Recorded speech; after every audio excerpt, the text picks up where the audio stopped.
The wind howls like a wolf, biting at any exposed skin.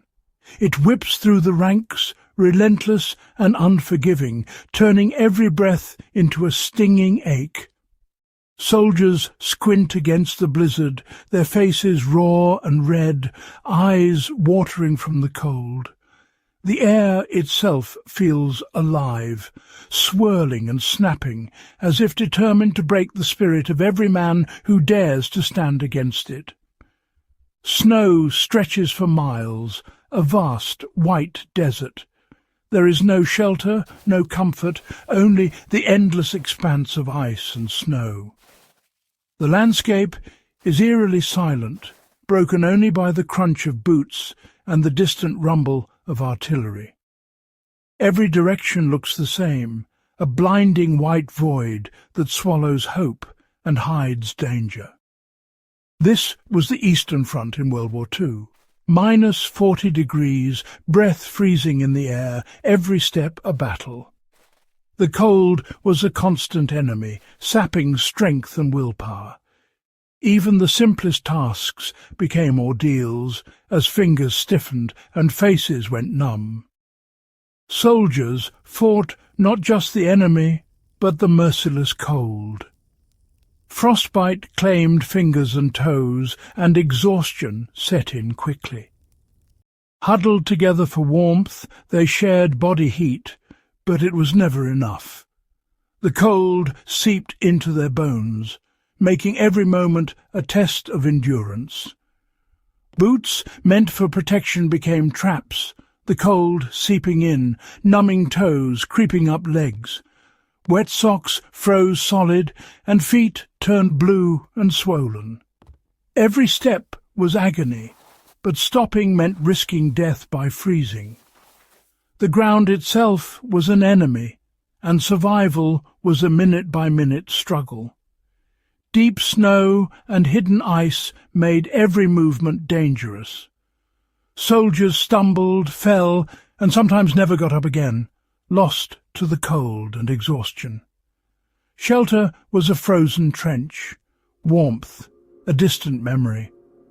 Fires were small and rare, barely enough to thaw numb fingers.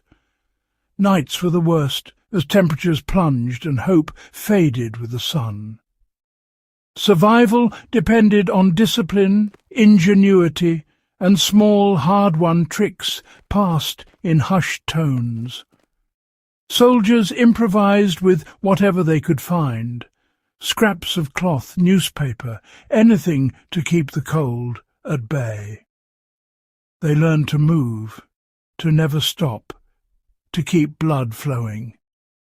In this frozen hell, the simplest knowledge could mean the difference between life and death.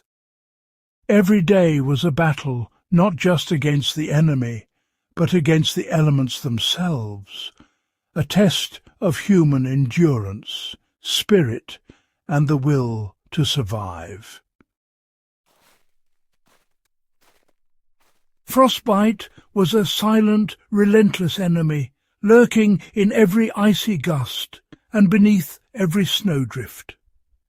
It didn't announce itself with the roar of artillery or the crack of gunfire, but with a creeping numbness that slowly claimed fingers, toes, and hope. It crept in unnoticed, first a tingling, then a deadening cold, until skin turned white, grey, or black as tissue died.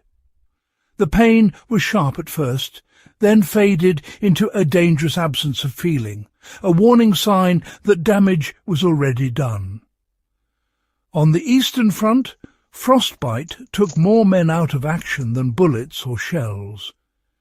The bitter cold was an enemy that never slept, striking at night and during long marches, sapping strength and morale.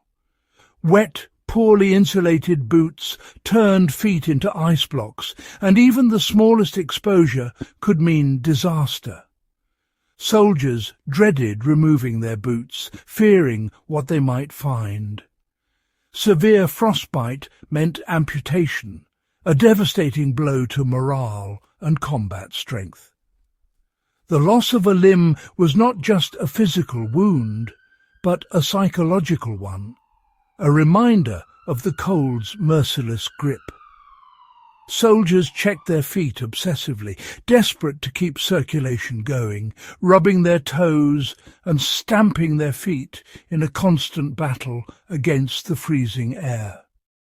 The German army, unprepared for the Russian winter, suffered terribly.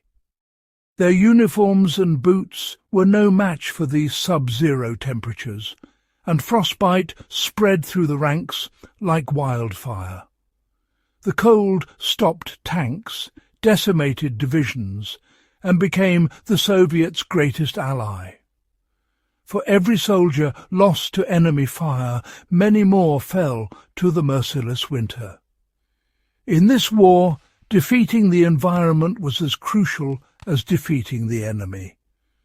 The cold was everywhere, seeping into bones and spirits, testing endurance and willpower. Survival demanded constant vigilance against the cold's invisible assault, and for many, the battle against frostbite was the hardest fight of all. Against the biting cold, soldiers on the front lines turned to a forgotten trick: paper and straw.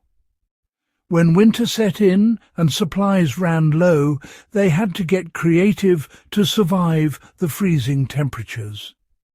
Boots alone weren't enough to keep out the chill, especially when they were worn thin from endless marches and harsh conditions. The real enemy wasn't just the cold outside, but the sweat inside the boots. Moisture steals heat fast, soaking socks and skin, making frostbite a constant threat.